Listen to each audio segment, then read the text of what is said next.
All right, you guys, hold on. This one's going to be feisty, I think. What are your thoughts on those recently graduated jumping into private practice? It seems that the message has been to work at agencies or treatment centers for a few years to gain experience before starting your own practice. I'd like to thank TherapyNotes for sponsoring us today. So the message is to work at agencies and treatment centers to gain experience, but I don't necessarily agree with it.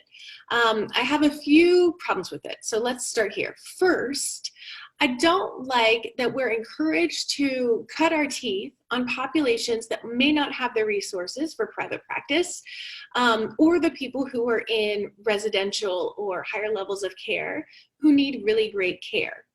I think it insinuates that their care is less important because it's insinuating that you are less good if you're not ready for private practice. So those are my two huge problems with it. I think we all deserve great care. I have also known a lot of therapists who were great right out of the gate, better than some of the supervisors I'd had. And speaking of supervisors, one of the perks of most agencies is having an assigned supervisor. And that's amazing when it's somebody who cares about nurturing the next generation of therapists, someone who's doing their own clinical work still and is still learning best practices and innovations in the field. It is not great when it's a supervisor who's burned out, not seeing clients anymore, and teaching you what they learned in grad school 25 years ago. Just because you're assigned a supervisor doesn't mean you're getting great supervision.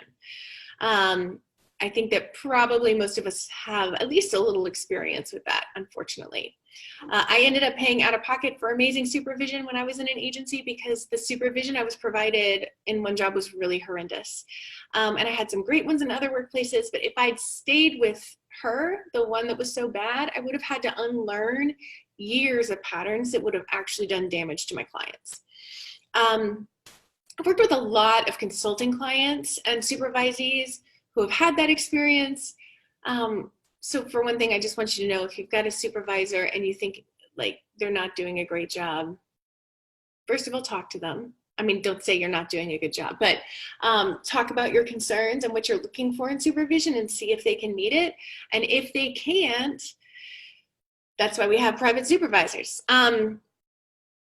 If you know you want to be in private practice, maybe you went into grad school with private practice in mind, or you learned throughout the process that that's what you wanted, and you have a license that allows for immediate private practice, which a lot don't, and you know what modality or client population you want to work with, I highly recommend going into private practice and securing outside supervision. Interview supervisors and know that how you practice therapy is going to mirror the way they practice therapy or the way they're teaching you in ways you might not realize. So be as discerning as if you got to choose, just choose whatever therapist you wanted for the person you love most. You will, for better or worse, live out what you're learning from this person. People are going to continue to tell you that you should have gone the agency route. But if you want to work with women with high functioning anxiety, you're going to get much better experience treating a caseload full of women with high functioning anxiety and talking through things with your awesome supervisor while working much less than 40 hours and taking time and money for self-care than you will working at community mental health, seeing a few at a time if you're lucky, and wishing that that $15 yoga class wasn't so darn expensive. Sorry, I'm about to turn this into a rant. Now, if you're not sure what your population is, which population you want to work with, and you want more support than supervision is going to provide, then consider a group practice that has a really great reputation and low turnover. There are just as many shady group practices as there are shady agencies, so please be picky. That way you're going to get a varied caseload, you're going to have some support, and you're also probably going to have better work-life balance and probably better pay. And remember, you do not have to go into private practice now. If you're somebody who's listening to this and is like, I don't know if I'm ready.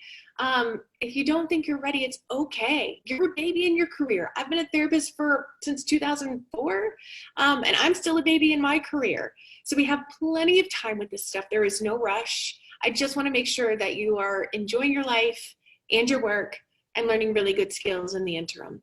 That's what I got for you today. If you have questions, please send them to me at ask@abundancepracticebuilding.com.